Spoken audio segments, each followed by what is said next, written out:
മൂല്യാധിഷ്ഠിത വിദ്യാഭ്യാസം നന്മയുള്ള സമൂഹത്തെ വാർത്തെടുക്കുവാൻ കഴിയുമെന്ന് മന്ത്രി സജി ചെറിയാൻ പറഞ്ഞു. Catholicate and MD. സ്കൂൾസ് മാനേജ്മെന്റിലെ ചെങ്ങന്നൂർ, മാവേലിക്കര, കാർത്തികപ്പള്ളി ഉൾപ്പെടുന്ന വിദ്യാലയങ്ങളിലെ പ്രതിഭാസംഗമം പ്രശസ്തം 2025 ഉദ്ഘാടനം ചെയ്യുകയായിരുന്നു മന്ത്രി.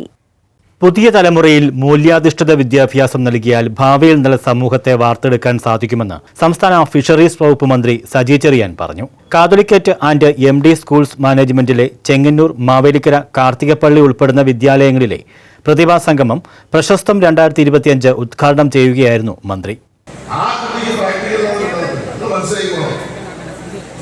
പുസ്തകത്തിൽ പഠിക്കുന്ന ഒരു വിഷയവും ജീവിതത്തിൽ ആവശ്യമില്ല എന്ന് വിശ്വസിക്കുന്നതാണ്. അത് പരീക്ഷ എഴുതി മാത്രം എഴുതിയാൽ വേണ്ടി മാത്രമുള്ളൂ. ദാസകൾ വളർന്നു ജീവിതത്തിൽ ദാസകൾ വളർന്നതിന് നമുക്കെന്താ ആവശ്യം? Catholicate and MD. Schools manager doctor Gabriel Mar Gregorios മെത്രോപൊലിത്ത ചടങ്ങിന് അധ്യക്ഷത വഹിച്ചു. പ്രതിഭാ പുരസ്കാരം ലഭിച്ച വിദ്യാർത്ഥികളെ ആദരിച്ചു. ഓർത്തഡോക്സ് സഭ വൈദിക ട്രസ്റ്റി ഡോക്ടർ തോമസ് വർഗീസ് അമയിൽ മുഖ്യ സന്ദേശം നൽകി. School coordinator father Biju T Mathew, principal John Mathew, headmaster Sibi Varghese, Sathish Kumar, Alex Varghese, Albin P Varghese എന്നിവർ പ്രസംഗിച്ചു. സെന്റ് Thomas College principal professor doctor George Alex കുട്ടികൾക്കായി വ്യക്തിത്വ വികസന ക്ലാസ് എടുത്തു. News bureau, Chengannur.